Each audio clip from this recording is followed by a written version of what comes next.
Welcome to another episode of the Elevated Barbers Podcast. My name is Bradford Kelly, the owner of Another Level of Barbering, and we have a special guest with you today, and he is going to break down some of the secrets to how to become a six-figure barber in 2024. So if you're listening, if you're ready, if you're excited, stay tuned for more. 1, 2, 3, 4.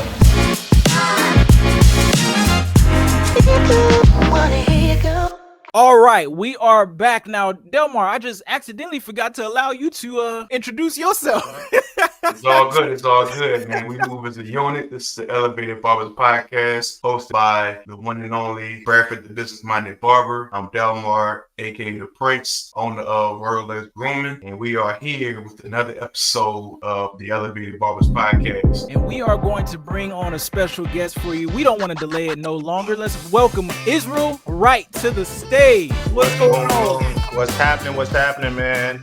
Definitely excited to be able to, jump on here with y'all and share some gems, and let's see what we can get into. Let's see what we can get into. Yes, sir. So I was talking to YISRAEL a little bit earlier, and I was saying, man, we were supposed to do a live, a few years ago, but through the pandemic and just a lot of different changes happening, inside of all of our lives, we weren't able to get it done. And so Delmar, he brought up the fact that he was able to make a connection with you and that you would be a guest on the show. I just want to personally say, man, I'm really honored that you decided to allow to create the space within your schedule to be on the show. Absolutely. I appreciate him for reaching out, and like I mentioned before, I don't know how it didn't or why it didn't happen, but I think God's time is always perfect. So it happened when it was supposed to, and now the platform sure is in a different space than even back then. So I think the timing was perfect. No, I totally agree, man. So Delmar, man, how did the connection between you and YISRAEL even happen? What happened? Man, this brother reached out to me, man, because he does what he does. I'll allow him to say what he does, but he reached out to me, was trying to get me interested in doing what he does, but I can't stomach it, man. So that's why I'm not in the medical industry, and I fell into barbering. What he does is a little bit more, crossing over to the medical side. So but he showed me an invoice one day. I'm saying definitely something to consider. Man. I had to just take some Pepto before I knew it, though.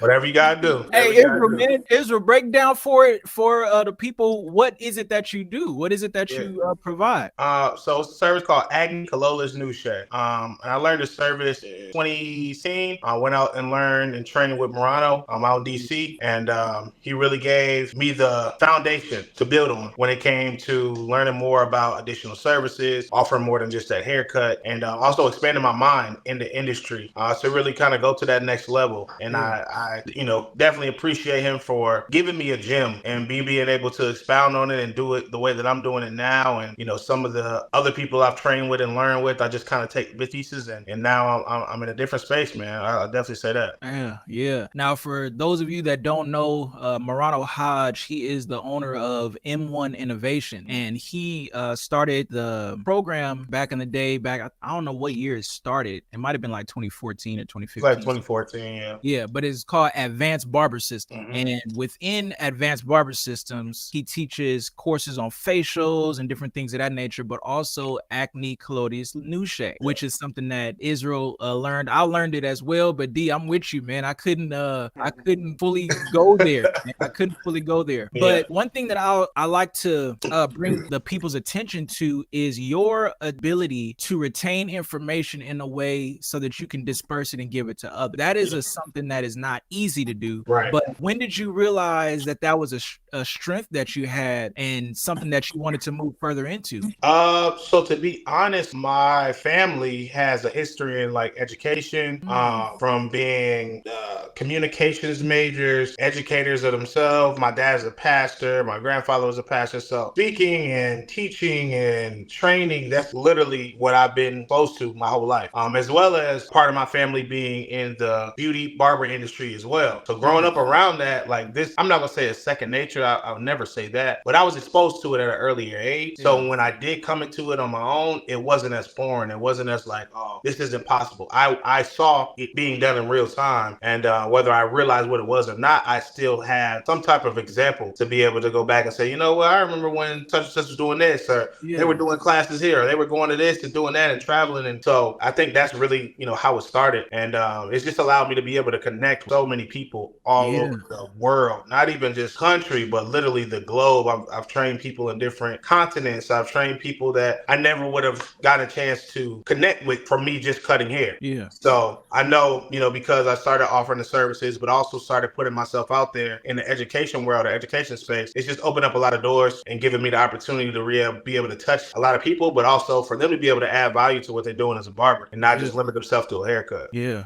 What made you decide to get in the barbering industry? Like I was saying earlier in my life as a child, I was around it. So my aunt, she had a salon. She ended up having a school at one point in her career. My cousin, she did nails. My mom, she also did nails. So I've literally been around the industry, but I was focused on basketball. I'm gonna be honest. I thought I was about to make it to the NBA. I had no chance. Unbeknownst to me, I didn't realize I wasn't good enough. But in my mind, that was my main focus. I was a basketball player, and that was just something that I stuck with for a majority of my childhood until I got to I played through college and everything. And then I think I was making that decision as to what I wanted to do next. Like, okay, do I want to go and do some additional years and then go, get the bachelor's degree? Because I played JUCO basketball and I was going to go to school, but it felt like a job. And I'm like, I just kind of lost the passion for it. I lost the desire to play just because of how hard it was on my body. And I just kind of got to that point where I'm like, I really want to be able to make money, but I know it's not going to be through basketball. So let me figure out what the next best thing is going to be. Yeah. And it still barbering didn't click. That wasn't the next thing. I started working selling phones at a cell phone company and got into sales, got into, making money for myself for the first time for real. So I got that bite to where it's like, oh, okay, this is what it looks like to have, $1,000 in your pocket. Like, okay, this is kind of what it feels like. And then as I started progressing the company, ironically, I think it was like one random day I had cut my one of my homeboys who also was my roommate during that time. I think I lined him up or something like that. And we went out and he got a couple like, hey, who lined you up? Who cut you up? So when people started finding out it was me, it was like, oh, well, can you come cut me too? Or like, yo, can you pull up? Yeah. And that time I'm talking about, I'm doing like, I think it was like $5 haircut, $2 lineup. Like, so, yeah. Hey, that's that grind mode though. That's that grind. And I'm trying to leave work to go do that. So that's kind of when I realized like, oh, I actually got a passion for this. Like, this is something I'm really interested in. And I think I had maybe mentioned it to my mom, or even if I didn't, at the time she was working at a beauty school, and somebody who I knew through mutual friends ended up being at that school, and he had reached out to me and was like, yo, man, I'm making like $50 an hour. So I'm like, $50 an hour? I make $50 an hour. He's like, yeah, I'm cutting 2 heads an hour at $25 a piece. So hey, it's $50 an hour, bro. So I'm like, dang, I'm on $7 an hour. Yeah, I'm making some commission, but this sounds way better to me. Yeah. Right. So my goal was like, okay, I need to $25. Mind you, I told you I was at $5 haircut, $2 lineups, and folks was getting lineups like a mug because they're like, I got $2 for you, bro. Yeah, I got $2 for you, bro. Then I think it went to 5, and I think it went to like 5 and 7 or something like that. But before it was all said and done, I had to make the decision. I'm like, I'm gonna go to barber school, and that's what the guy also told me as he was like, yeah, it's $50 an hour. I'm in barber school, man. Come get your license. So, and I don't want to get too far ahead, but the ironic part was he ended up not even finishing school. Oh wow! So I went down there, got my license. We ended up because at the time, like I said, he was at the school with my mom. I ended up going to a whole nother school, and he ended up going to the school as well, and just never finished. He just never finished. Full circle moment. He ends up coming and taking a class from me years later. What? Right. So now he's licensed. Still the guy licensed. So yeah, man, it's cool that it all came together the way that it did, and just kind of to see where industry has allowed me to go. People I've been able to connect with, different things I've been able to do. It's just, it's still mind blowing just thinking about where I started. Again, $2 and $5 to whole different space now, man. Whole different tax bracket, whole different mindset, just type of clientele and everything. So I'm definitely grateful for just the barbering industry, beauty industry industry, the people I've been able to, collaborate with and just grow from and learn from. And I love, at the end of the day, I love being a barber. I think it's one of the best professions in the world. And obviously we can get into all the things that I don't like about barbering right now. But for right now, I was just gonna say I love barbering and all the opportunities that it does provide. I want to tap into that a little bit later on what you don't like about barbering. I think that's interesting. Yeah. You don't touch on that. But I will say, even that stint that you had with the cell phone company, like that was still an experience to help you in the barbering industry, because you learn customer service, you learn how to sell, you learn how to market. So I like hearing people's experiences,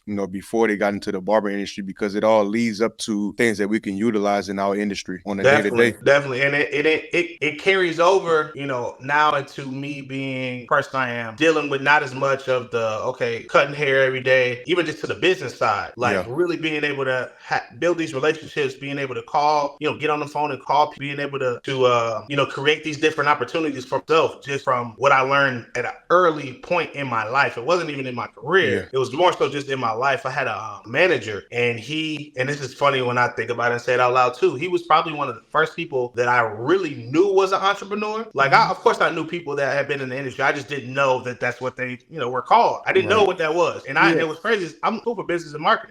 And you didn't know what an entrepreneur was? I knew what one, I just never saw one that said I'm an entrepreneur. Got you. I saw in real time doing like, okay, hey, I'm a barber, I'm a hairstylist, I'm a nail tech. They still weren't saying I'm an entrepreneur. You know what I'm saying? Like, I think the word entrepreneur has become more common now in the last maybe 10 years. But before that, it was only a certain type of person that would honestly come out their mouth and say, I'm an entrepreneur. So when I saw it and saw what he was doing, and he wasn't even a full-time entrepreneur, to be perfectly honest. He was my manager at the cell phone company, and then he also had a landscaping business. Little Hispanic dude. He could have been taller than 5'2", but you couldn't tell he was 6'9", bro. He was so confident. He was, and little stuff like that. It deposits into you. So you carry that on your shoulder, and you like, okay, well, he can do that, then I can do it too. So he's giving me different strategy on how to get blend and how to do this and how to make sales, and any questions that I had, he was willing to answer it. And then we started building a rapport. And it's just so funny when I ended up leaving the company, because I was scaling, like I was top 3 in the company, I'm in the region, like really killing it. We started building a relationship, and I had to break it to him, like, bro, I'm gonna go to school and go to barber school. So he's like, what? Like, you gonna be a barber? And again, that's what most people say. They don't know. They have no idea. They do not know. So down the road, I would say like a year and a half, 2 years later, probably 3 years later, now I think about it. I ended up coming back. So he's working in the same company, whatever the case may be. And I pulled up. I had got a brand new Mustang. It was like electric blue. Pulled up on him. He's like, yo, what you doing in Atlanta, man? Telling me. It was so funny. But I'm like, no, I told you I was going to be a barber. You know what I'm saying? And I ended up doing what I said I was going to do. I was able to, make a lot of great connections. It was not easy. I'll definitely put it out there. A lot of people come to Atlanta or say, I wish I was in Atlanta, man. It's easier for y'all because you got this and that. It's the hair mecca. Man, listen, the competition is a lot higher. A lot of politics that go into it as well, believe it or not. And everybody's not operating on the higher level. You got to think, like, it's still people that are charging $15 for haircuts out here. They're in the city of Atlanta. So it's not just peaches and cream. So you really gotta, stand on some serious business out here from people to respect you, and also for them to put your business ahead of the next. So you gotta think there's countless. I'm not even gonna name them, but there's so many people out here that's doing numbers. You know what I'm saying? But it's like, okay, what are you doing for them to pass person, or to, not get in their chair and not coming, So I say all that to say, Atlanta's a great market.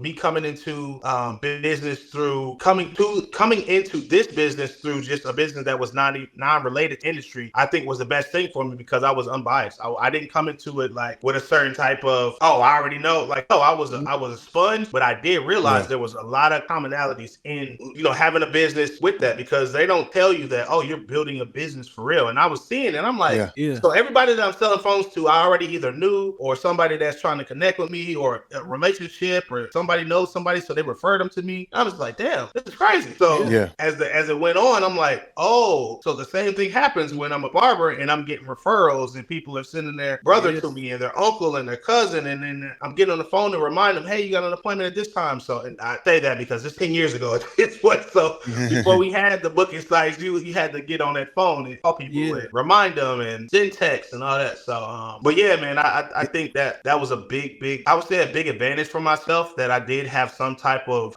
corporate background to an extent. Yeah. You know, it wasn't long. It was probably like a year, but I did get the structure and I learned a lot of great tips and attributes to be able to carry on into the barbering.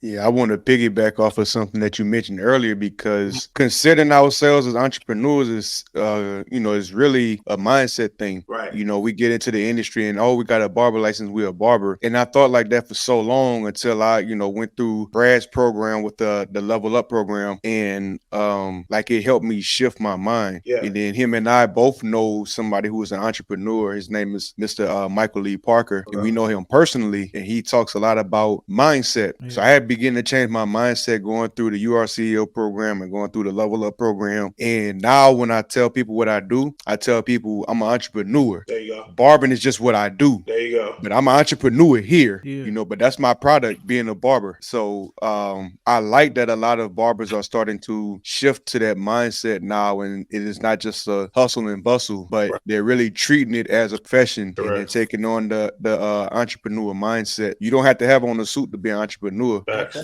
We do it every day. Definitely. 100%. Yeah, I think to add on to what you were saying, D and Israel, one of the things that Mr. Michael E. Parker, he also talks about is shifting from being an entrepreneur and going into learning how to be a business owner. Yeah, because entrepreneurship has to do with you learning how to solve problems so you can make money. And that's like the first step of you being able to grow and take your own destiny in your own hand. But when you start to think about business, it's about creating systems, and it's about creating things that are allowing you to do things in an easier way. It's about doing things in a way that's a process and it's systematic, so that way you can get consistent results because you understand the inputs. Absolutely. It's really even a way to elevate your mind from saying, man, I'm just a barber, to saying, no, I'm an entrepreneur. Like, I'm gonna take my destiny in my own hands. Then to say, you know what, I'm about to really think about this as a business and look at it. How do I create systems so that my money making power is exponentially growing every time I get behind the chair, or every time that I'm doing a social media post, every time that I'm creating anything, any atmosphere that I put myself in, I'm going to be using it as a network opportunity, because I understand, okay, I may be able to provide value and somebody else may be able to provide value to me. But when you think like an owner and you think only thinking like, oh, cutting hair is the way that I'm gonna make my money, then you don't allow your brain to expand. So what would you say to that, Israel? Because I know that you are a business owner. You're not just an entrepreneur, and you haven't settled at just being a barber either. Right. And that was something that I learned also pretty early, is that I did not want to be just the best barber. I wanted to be the best business. And I realized that a lot of barbers are still trying to be the best barber, but it has nothing to do with business. We're talking about haircuts, straight lines. Oh, I put the enhancement on this, bro. Right.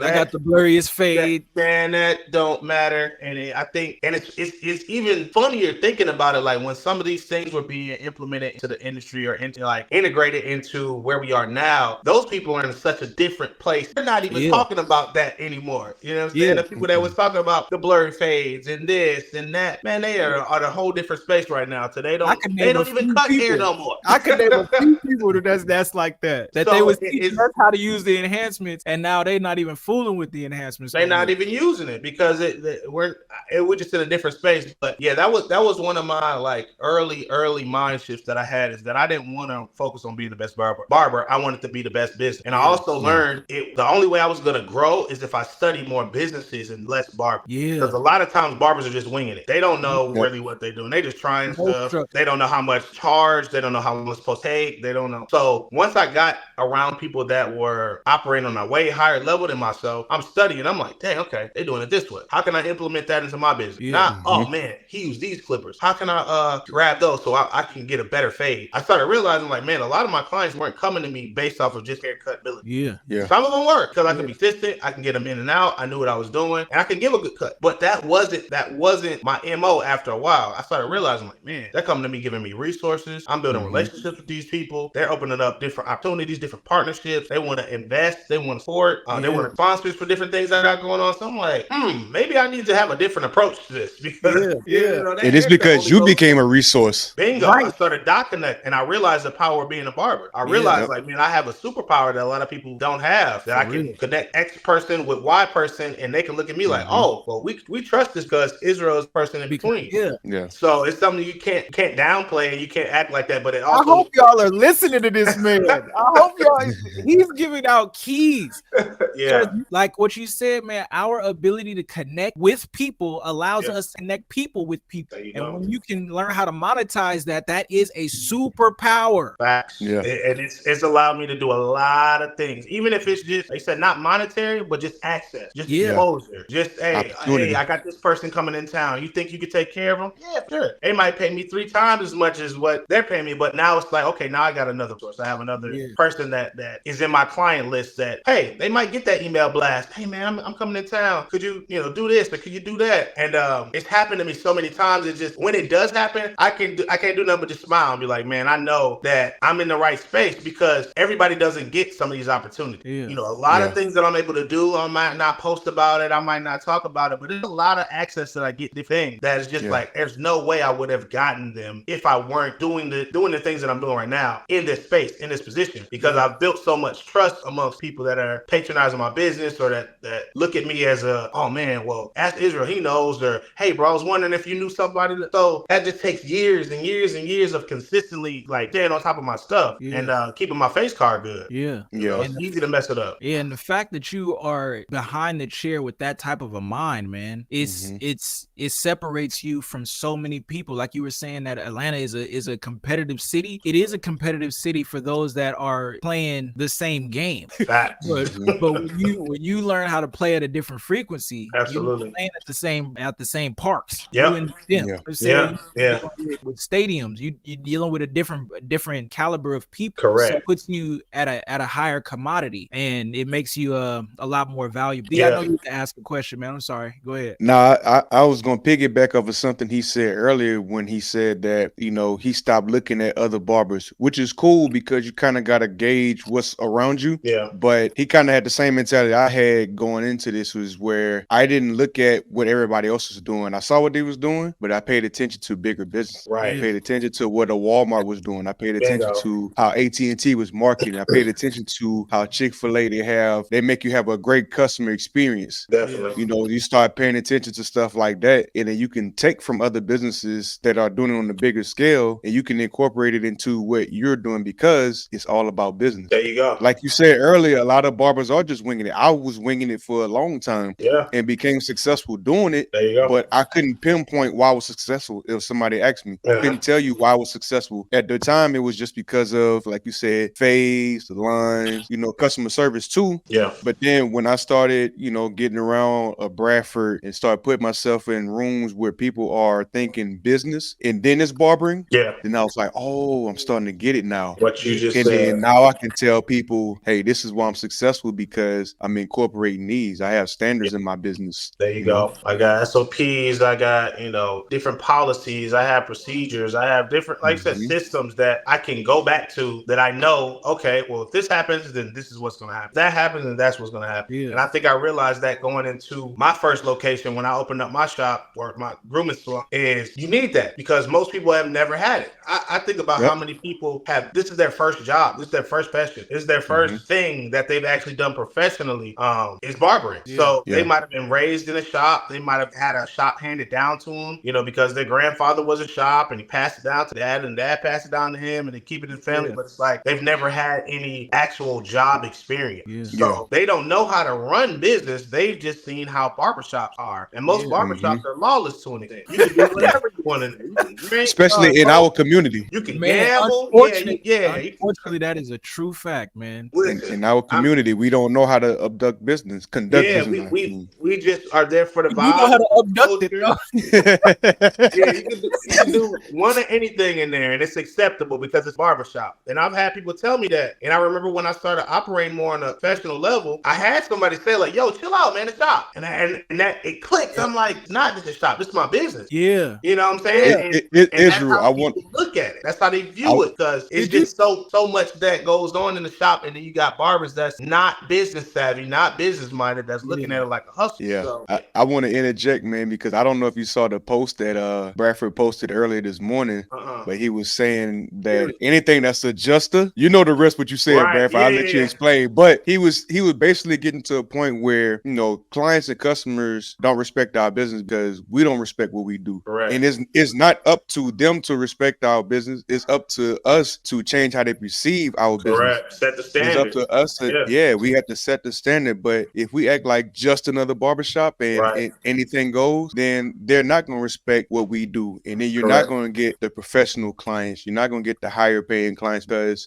you don't treat it that way. Bingo. You know, you just allow anything to happen. Yeah. It's crazy because, you know, when you grew up and you went to the barbershop, you had a picture of the barbershop in your mind that was dictated to you by the barbers that were in there. You know what I'm saying? Mm-hmm. And so as you grow up, because of where we came from, like just the industry and how it fell away from the surgeons and the doctors that we were, and we kind of got like pushed in the corner. Yeah. So because we operated like that, you get a lot of barbers that come from out of jail. You get a lot of different ones that they didn't have nothing else to do, so they became barber. You get a lot of that as the foundation of what we kind of came into, right? But then when you begin to change your perspective of how you see what you're doing, you look around and you be like, hey man, don't associate me with Joe Blow down the street, bro. I call it generational industry curse. That's what we came into. So it's like you gotta fight the stigma, but then it's also like you're waiting for people to back you up, but they're like, oh, and it's the barbers that's against you.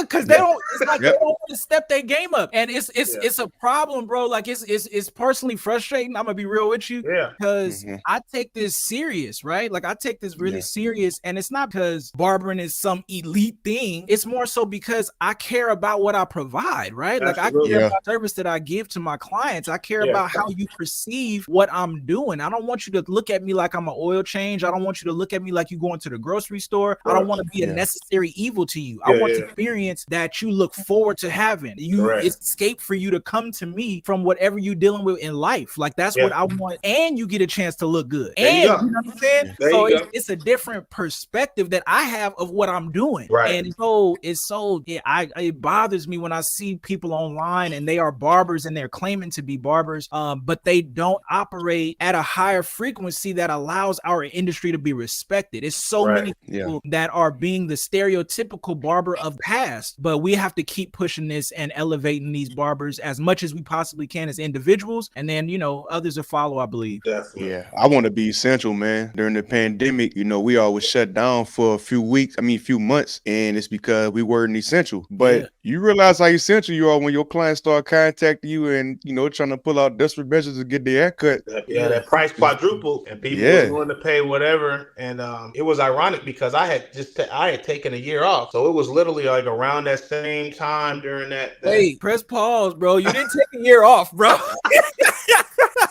He did not take a year off. I took a year off. Full blown retired. But I think the retirement, I did it for marketing purposes. I knew it was gonna kick, you know, some dirt up or whatever. But I also, when I came back, I just had a whole different approach. Like I knew I was retiring from just barbering. When I came back with the men's grooming specialist and doing the services the way I was doing them, and I had an owner's perspective and an older mentality.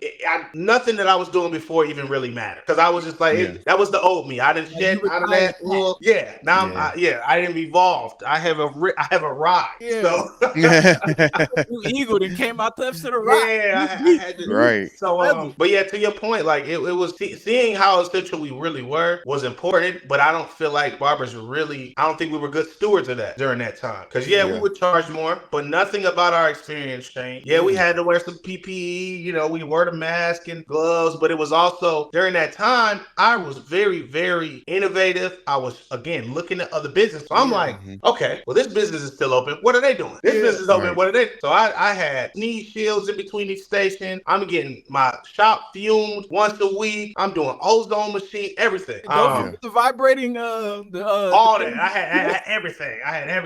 He had those things from cheesecake at the restaurants where they do the I had that. Oh, really? Yeah. So, he was killing. If y'all only knew how many DMs I was getting of just barbers like, man, you know, you need to relax. You're putting people in danger. stranger. You know, I can't believe you're that money hungry to do this. Mind you, bro, I've already put, I think during that time, no less than 100,000 into a shop. You know, that grooming spot. It was built from scratch. So if you think I'm about to lay down and not do anything and just let my business just go to, you know, to nothing, I have a full staff. I haven't even been open 21 days before we shut down. I gotta fight. I remember that, bro. I was stunned, man. I was stunned because I saw. See, this is where like business owner versus a barber goes. Like you shift and you pivot for the need at hand, and it's not just an entrepreneur, because an entrepreneur sometimes you can just give up and try and start something new. You know what I mean? You could just give up and try and start something new. But a business owner, they take pride in what they have, and they learn how to reinvent what they got going so that what they're doing can continue to grow. So when I saw you on social media, bro, and you became the at-home barber consultant, and you was in your, and he was doing all these different things, like I was there. Bro. I did that. And then I saw the way that you started to bring open your shop and how much you were doing, like you said, with the sneeze shields, with the fumigations, with telling your clients to stay in the car, and how we'll get you the little buzzer. All of that stuff. I was like, this dude is innovative. Like at minimum, he is a genius. You know what I mean? I'll take it. But it's just it goes to speak, man, to who you are as a person and what you have on the inside, because I hope barbers really pay attention to your mind and your ability to think creatively so that you can create the life that you want to live. You know what I'm saying? You're not just laying down, like you said, and allowing life to happen. You're taking what you know and what you do and putting it in a space that can allow you to go where you want to go. You're using your business as a vehicle to take you to the life that you want to live. That's what you, and I say the CEO mentality, create every opportunity. That's what CEO means to me. Create every opportunity. And I've been living by that ever since I kind of decided, all right, I'm not going to just be a barber. I'm going to be in business, and I'm going to figure business out, because it's so many more layers to business that so many barbers don't get, man. I think they feel like, okay, I'm making money, got a shop, got the car that I want, I could take care of the crib. All right, I'm good. It's so much more to the game, bro. It's so many more layers, everything that we do and how we do it, and just endpoint, you know, in which you don't have to be doing some of these things that you're doing. Okay, you might be making 15, 20 grand a month, but there's somebody that's making that every 10 minutes. There's somebody that's making that every, you know, and they are still in this industry. There are people that are making it in this industry, and it's Babyless. They're on the other side. So it's like, how do we figure out how to get past some of these mental limitations of barber equals haircut versus barber equals business? Talk to you know what I'm saying? Hey, that's gonna be in the clip. That's gonna be in the clip right there. That was hey, man. I won't piggyback off that though, because a lot of times we think about now, we don't think about the future. Right. So we like, you know, we get trapped in the mindset of, oh, I can do this forever. Yeah. Me personally, I don't want to have to cut hair forever. I don't want to, and I want to get to a point where, you know, I'm cutting hair and that's cool, but I'm not dependent on it. You know, I've shifted to something else. I still got my clients that I want to cut, but you know, to have multiple streams of income, and you can still do that right here in this industry. You don't have to go out and do anything else. There's, you know, digital content that you can create and make money off of. You know, there's what you're doing, which we're gonna get into that. Right. You know, and you still can cut. They're selling products. There's all type of opportunities out there. Becoming an affiliate, ambassador of these different brands. So, you know, we do have to shift to a point where it's not just this is all we have, our hand. Right. Use this. Use this more. You know, that's gonna make you more money in the future. Like, your body only gonna hold up for so long. I ain't trying to be what's old boy name on the barbershop? He never had Eddie. I ain't trying to be Eddie, man.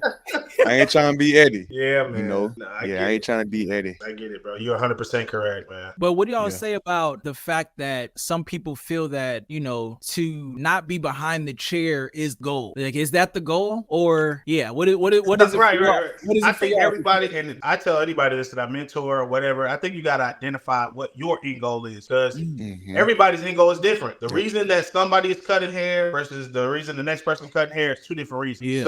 I think the end goal goal is your personal situation, what you're trying to do, where you're trying to go, what your next steps are going to be. And now, like I have two focuses. Me is being able to grow a business, like start a business from scratch, which I'm working on right now with a cosmetic line. Starting from scratch and selling it. And then the next goal is to be able to acquisition, buying businesses that are already existing, that are already cash flowing, that I come in, take it to that next level, probably resell that too. But I look at businesses now like a product. I don't look at businesses like, oh, this is my baby and I gotta just stay in it for 40 years. And you can't be attached to it. Yeah, you can, because it can go at any time. Anything can happen and it can get taken away from you and that'll crush you. But if you look at it like, okay, I'm trying to build the best business, but I'm also trying to build the best product that I can put out there for the world for somebody to be like, yo, I want to buy that. Like, I love what you're doing and how you're doing it. I definitely want to buy that for 15 million or 20 million. Yeah, you're going to invest some years into it, but it'll make a lot more sense instead of you just being in business to be in business. And some people I think are behind that chair just cutting to say they still doing it or because they got all this clientele. But it's like, bro, you're going to be doing this for another 30 years. You're going to end up being 70, 80 years old just cutting hair or,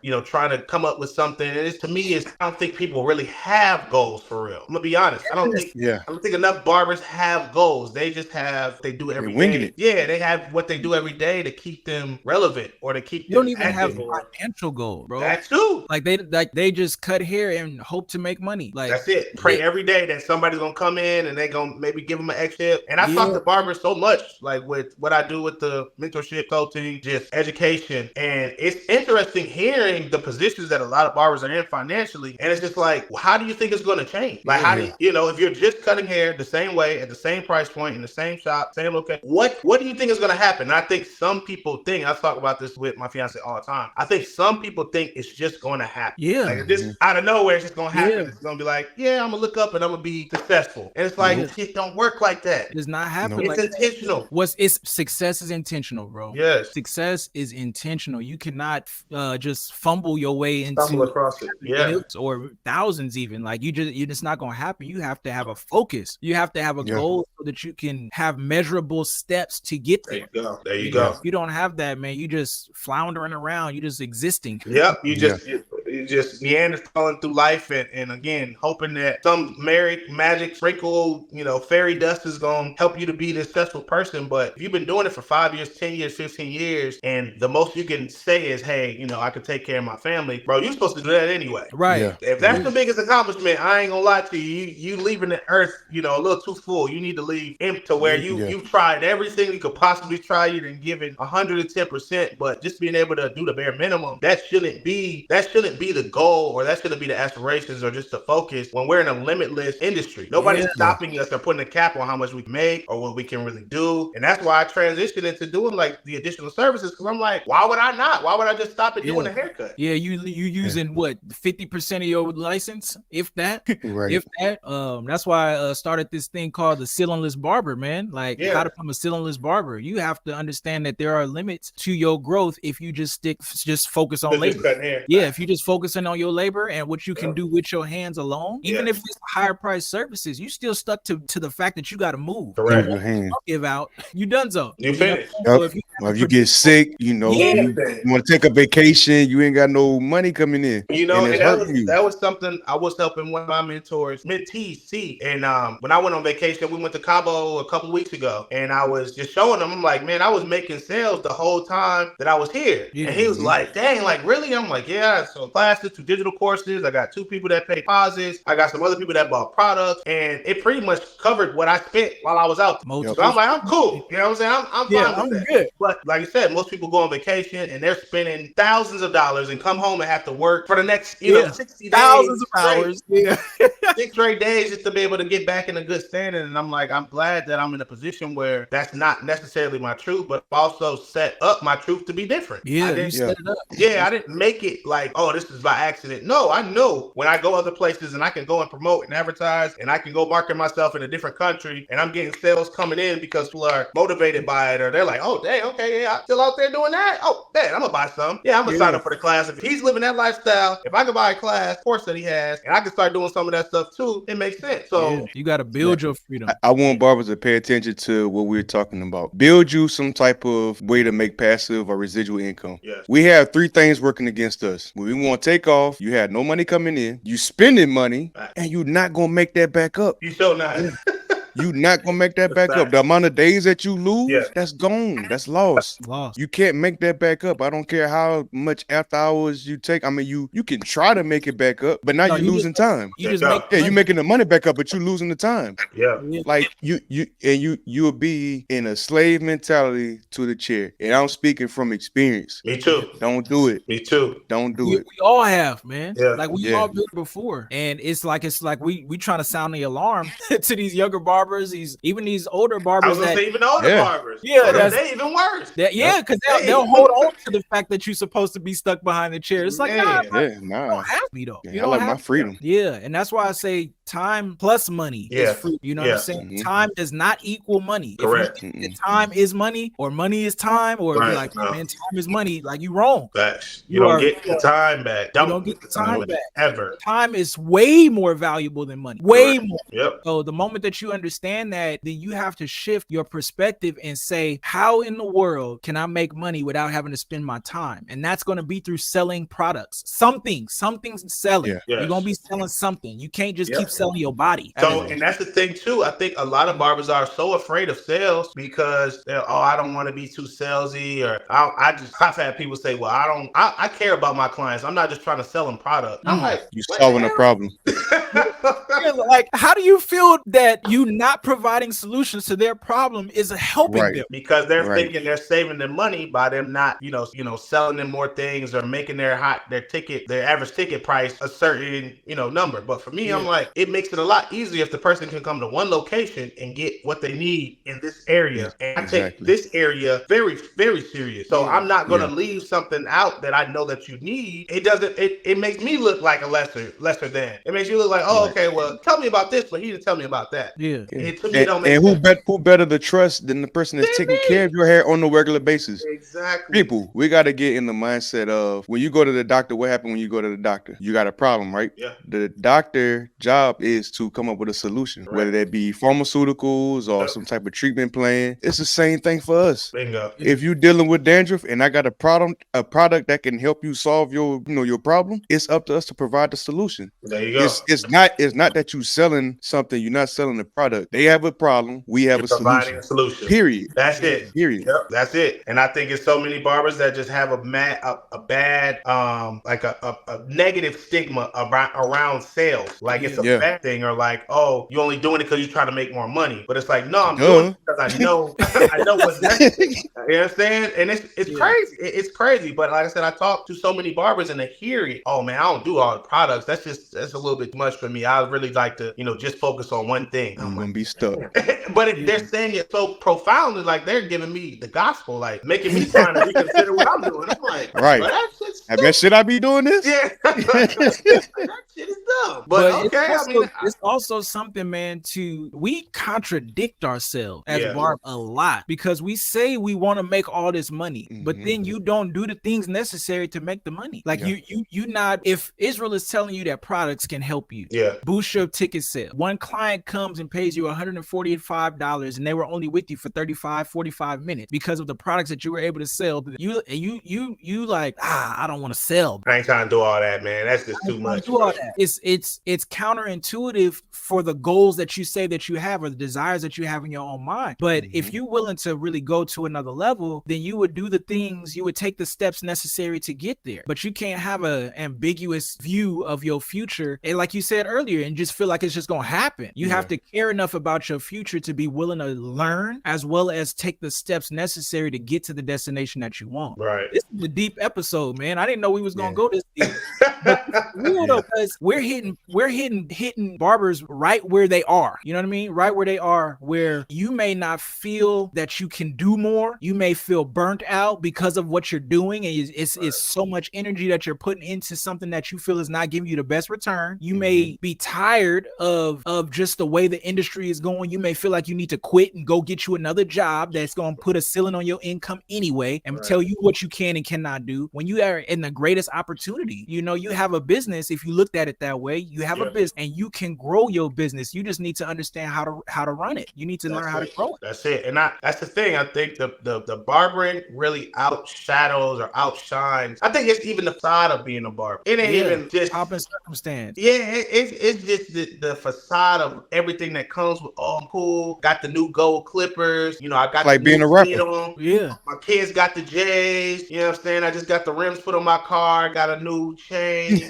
Like it's so close to like the rap or hip hop, or it's like so culturally infused. Cliche. Yeah, but it's also like it misses the whole point of what we're really supposed to do. It dilutes it. Yeah, and it's more of a visual aesthetic thing instead of like actual business part of it. It's just like, oh, it looks cool, and that's all it does is just look cool. So that's why barbers, I think, they don't want to not look cool. They want to always look cool. That's what it is. It's like we know the cool person in school was the last person that was, you know, the least successful. They didn't pass the classes. They were, you know, why try to be cool? Like that's fine, but also you need to realize what you actually are doing. Like when you're in school, why are we here? We're here to learn so we can get out of here. We can graduate. You just going to work to just look fresh and because I'm outside. I got my barber jacket on. I'm kicking it, man. I got a couple clients coming through today. You know, come on now.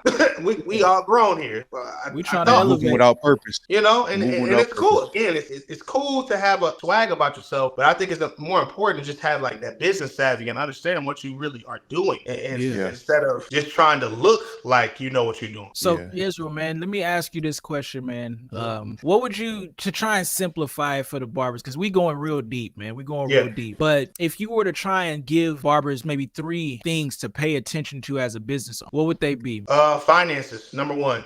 Definitely need to know the numbers. You need to know the numbers. You need to understand, you know, like we mentioned earlier, having those financial goals. What's my financial number every day? What's my financial goal every day? How much am I trying to make? How much am I charging? How can I get to this number? How can I get to this number easier? You know, I think that's the thing too. I think we feel like, or barbers feel like, more clients equal more money, but that's not necessarily true. You can have as many clients as you want spending that chair, but if it's $25 and you're trying to hit $1,000 in a day, it don't matter how many ways you cut it. It's still going to have to be a lot of haircuts being done to equal that. And what I do, it might be one person that comes in for the day, but I might make $1,400, $1,200 for a person coming in and paying for 4 weeks worth of treat. So our truths are different. We might end up making the same for that day, but I can go spend time with my kids. I can go take my lady out to lunch. I can go, you know, get on a couple calls, and I can still be home by 6 or 7 o'clock while you're still in there slaving, you know, feeling like what you're doing is equaling. So I think it's important to definitely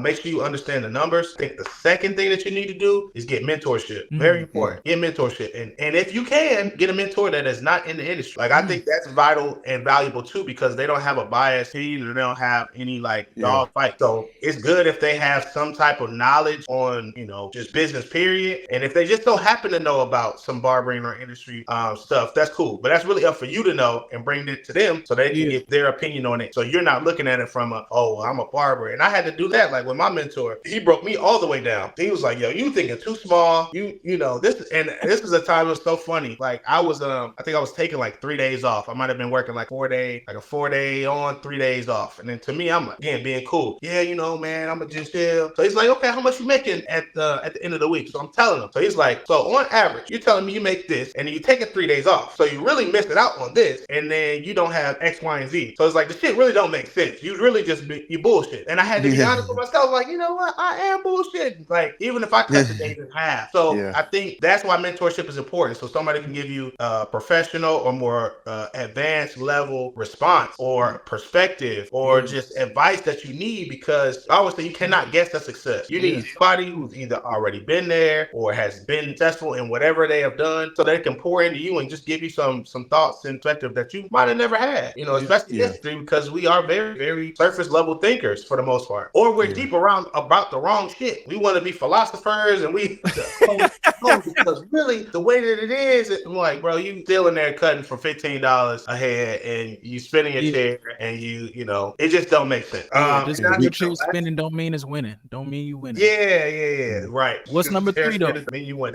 I think the last thing that barbers should do is just educate yourself. Educate yourself, man. You have to get more education. If you're gonna be in the industry, you need to get education on these different services, on different levels of skill, so that you can put yourself in a good position. I think if we are just basing it off of us going to school and getting a license, that is again the lowest level of our career that we could be on. You got a starter kit. Yeah, that's like working in the as a janitor or no training, but that's like working in the mailroom or something like that, because that's the easy part. Cutting hair is the simple part. Yeah, you know what I'm saying? That's the part that you can almost do just by repetition. The more that you do it, the better you get at it in theory. But if you're not educating yourself, you're not learning, you're not going and trying to find more things to add to what you're doing and just be more efficient, I feel like you're wasting a lot of time because you're making it harder on yourself than it really has to be.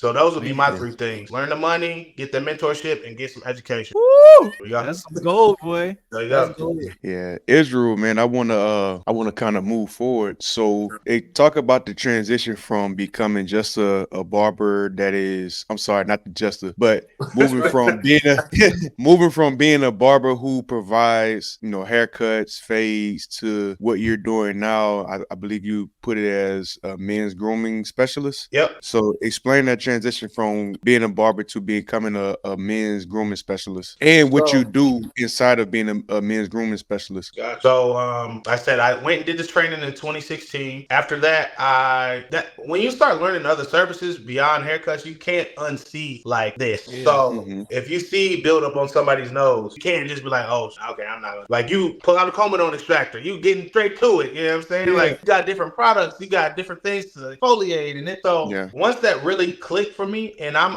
a nerd to an extent when it comes to me learning something new, I dive in. I'm talking about I dive in the deep end. So I'm like learning, reading, studying, I'm comparing, I'm doing case studies, I'm trying to learn this and that and breaking down products and ingredients and what this does and what that does. So I was in a shop during that time, and it just, again, when you see the light and then you go back into the dark, it's like, ooh, these don't coexist. Like, and it wasn't that, and I love the shop that I was at. They allowed me to really, really become who I am today. They gave me a lot of freedom, a lot of flexibility. They gave me a lot of encouragement too. But it was just, I was outgrowing that space. I really realized it when I had a steamer on one side, I had a dental tray on the other side, I had, towels set up a certain way, I had this. So I'm in a shop inside of a booth. No, not in the suite, but I'm in my booth, and I'm talking about everything full. People walking past looking at me like, doing over there? Like, what? I got my goggles on. I'm like, so it was one of those things where I'm like, you know what? I think I'm doing too much for the space. I got I'm not trying to make y'all uncomfortable. I'm not trying to steal all the shine, but this is where I'm at. So I ended up building a suite inside my house. So this is called the exclusive grooming lounge. This was my first suite. Had it built in my basement. Super player, was nice. It was like a man cave setup. Started offering the services in there, and after that's when I first got into a salon suite. So I was in there for about 6 months in my basement, but I'm like, this is defeating the purpose of what I cut left. Oh, you went out. We lost your sound for a second. What you just said? Can you hear me? We hear you now. Okay, cool. Yeah, I was trying to make more and cut less. So I was in the basement and I was taking 10 people a day. I'm like, no, this is not what I was planning on doing. Yes, from the comforts of my own home, but it's not part of my plan. It's not part of what I was really trying to do. So I transitioned into a suite because I didn't like all the foot traffic coming to the house and all that. I just had my oldest daughter. She was a baby, like maybe like 6 or 9 months old. So I'm like, it's just too many people coming through here. So after I did that, I moved into a salon suite. I was in there, one of the first barbers in the salon suite. So they really was looking at me like, this is what y'all doing now? Because it was nothing but, it was nothing but hairstylists, cosmetologists, whatever. So I'm the guy that's kind of setting standards. So they had a couple other barbers. They ended up coming and taking classes from me because they were seeing like, oh, dang, okay, bro, doing this. I think I want to try to step into it as well. So it was another opportunity that was created just from operating on that different level.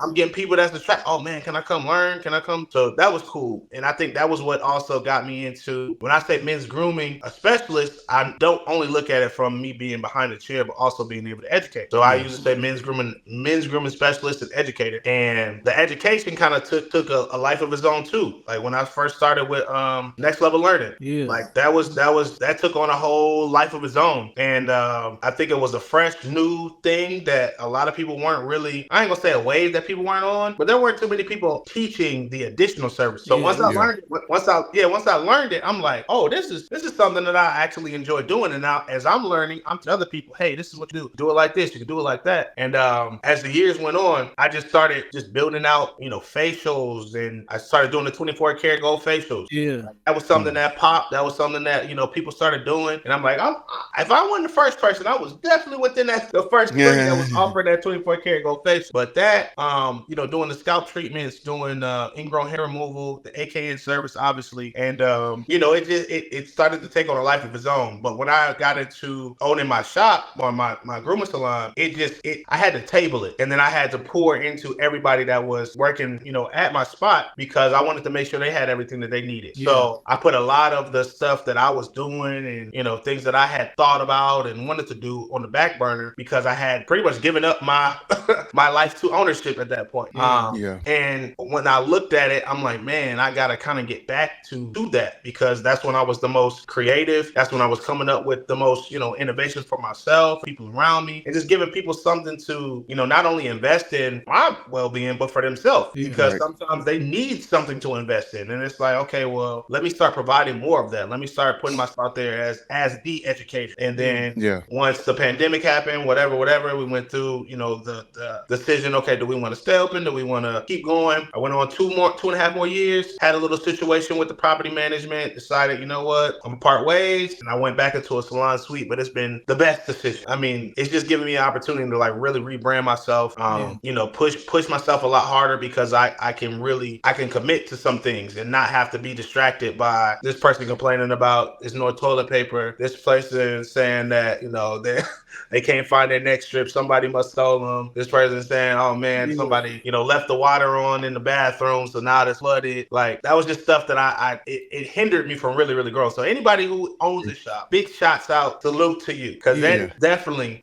whether you're a good owner, it's a lot of work. Just the fact that you're doing it, it's a task. It is a task, bro. It's a lot of responsibility. I came from that. I had my own shop with my brother for like 7 years. Yeah. And I don't know, it's time for me to move forward into a different space, man. And I've been in the salon suite for almost 2 years now, and I love it. I just show up. And I operate my business. There you go. Everything else is their responsibility. I'm cool with that. There you go. Yeah. And people, have their own personal opinions and feelings on, salon suites and say what they say. But honestly, I think it's a great model. I think it's helped a lot of people regain a mental health, that were in spaces where they didn't feel like they were getting what they needed when it comes to, I'm going to work or I'm going into where I make my money.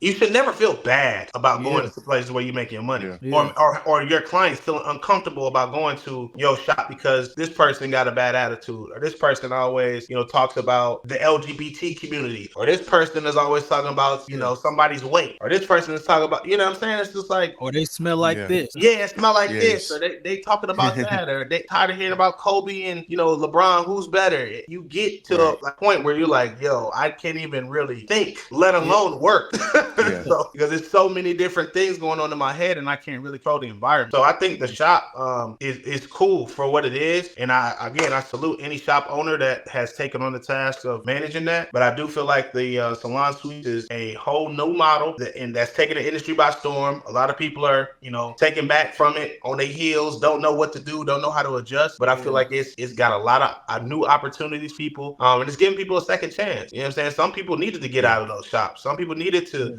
release that debt. Some people needed to be able to sleep at night because they can now pay their own bills versus just paying the bills for the shop. Again, I've talked to so many owners, so I know the shit true. I'm not just making it up. I know. And on top of that, it's a lot of hate that goes on in the industry about salon suites. Where like I hear, certain people, they say, oh, you go to a suite and to die as a barber. I was like, what? And I done made so much money in this suite, bro.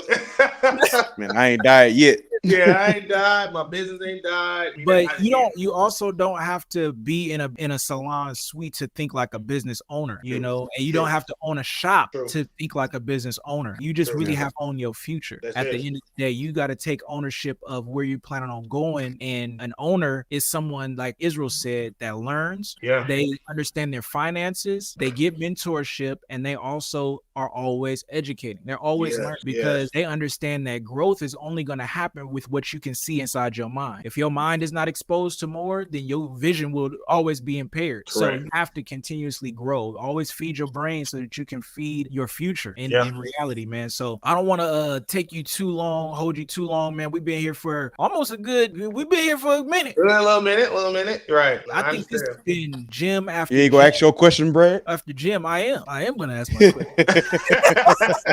But I wanted to alley-oop myself off the glass for this last selfie. Okay. But I do have one question. You brought it up a little bit earlier, man. And you was talking about, you know, how in the past you had to call a lot of different people to, you know, give them reminders and things of that nature. But what is your take on the benefits of having booking softwares? Now, you don't have to you know, promote any specific brand if you don't want to.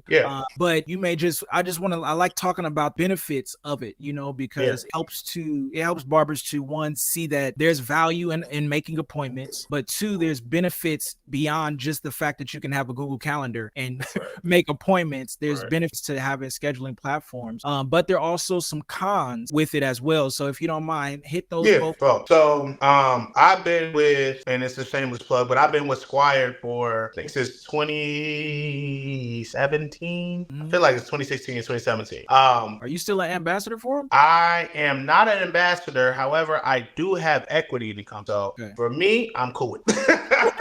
I'm fully vested. I am waiting for them to go public so I can get a check. I appreciate David's time. So, but no, I mean, even outside of that, man, I think they came into a great time in the industry where things were starting to shift, things were starting to change. I think during that time, one of the more popular ones was like Style C. You had Booksy. You had Gym Book. I think the Cut app might have been GoPanage. I think the Cut app might have been going around. Vagaro was something else too. But for cater to barbers, they really they hit it right, and they also implemented. And like I said, I was a part of that first wave, especially of Atlanta barbers that were a part of it. So I gave a lot of feedback, a lot of insight. And one thing about them is they implemented relatively fast. I'm not gonna lie, they implemented the requests, the things that not only myself but that people were bringing to their attention. I think that the pros start with the organization, like being structured, being able to see your whole client list. That's something too. Like a lot of people say, oh yeah, I got all these clients, but they look at them like, they really have all these clients? Or you just, you see people often, so you feel like they might, be two people, or man, I got a whole bunch of clients, but you look at that client list, you only really got, maybe 60, 70 clients. And that's not bad. But I think that was good to be able to see that. I think from a tax standpoint too, being able to actually get your numbers documented, that was huge. I think also being able to have like the reminders and have the notifications and all that stuff, that's also very important. Being able to put that card on file, also very important. People to be able to see your pricing before they even come and sit in your chair, that's important. So definitely has some pros. Cons, I think it would be, because it wasn't created by a barber, some of the little nuances of barbering they missed. And I can't think of all the ones off the top of my head because I've mentioned these to them before. But I will say, sometimes, and it's not just with Squire, but with other apps, they miss the mark. One thing that we all know is that cancellation, late cancellation, or them putting a card on file that don't really got money on there, no call, no show, and now you sitting there looking crazy. You know what I'm saying? And the only other way that I think you can combat is just actually taking a deposit, from the person, whether it's, hey, you gotta send it to me, I'm gonna send over a invoice, whatever, versus you hoping and praying that they're gonna honor their appointment. And especially if they're a new client, that's why I charge my new clients more. Honestly, I charge them almost double because now I'm putting you in my system. I'm putting you into people that are already regulars. I'm bringing you into this ecosystem because I'm a resource. I got more than just a haircut that I'm offering you. So I want to see who you are. I want to vet you. I want to be able to,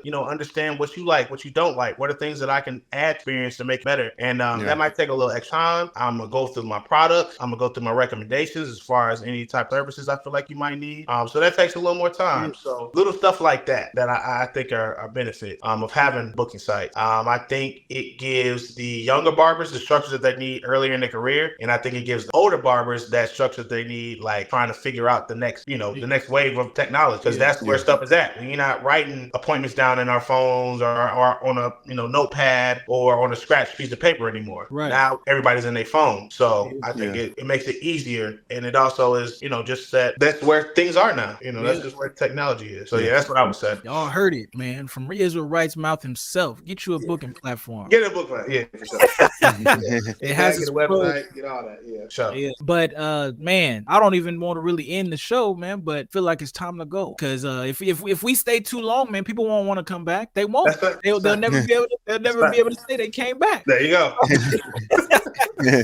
So, man, I appreciate you, YISRAEL, for real, man. No, you share so much wisdom today, so much value. Thank you, man. Hats off to you, man. They got that new brand out that's blowing up, man. Salute the Barber, and I salute you, bro. Yes, sir. Man, for sure. You dropped a lot of gems today, so I'll let Delmar close us out. Yeah, we got to have you on the show again in the future, man. This was definitely a lot of gems dropped. I learned a lot. I feel more connected with you now beyond just seeing each other's social media posts. Right. And like Bradford said earlier, man, we appreciate you for clearing your schedule to be on this platform and to speak your piece. Thank you, bro. I appreciate y'all giving me the opportunity. I always, want to be able to share my perspective, drop a gem or two and learn something. Y'all drop gems as well. So I learned just some different things, and I think it's great that we are now starting to get to these spaces and create these podcasts and create these platforms for people to be on, because there's a lot of great individuals that are out there that need to tell their story. They need to share their story. They need to share some information, because there's so much misinformation online, so being able to have people in these spaces and you can chop it up and put it out there, it's like, okay, it just gives, it gives people more of a chance to get the real. Yeah.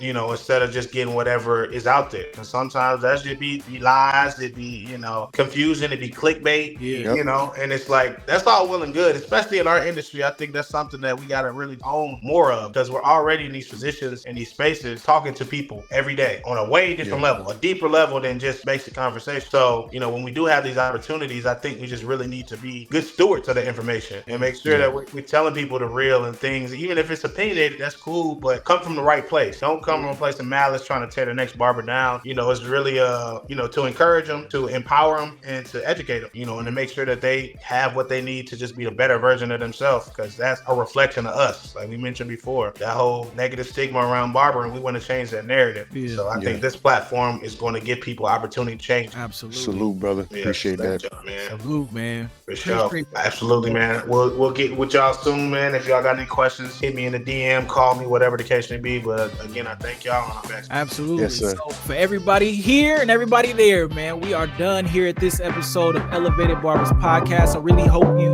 enjoy. Peace. 1, 2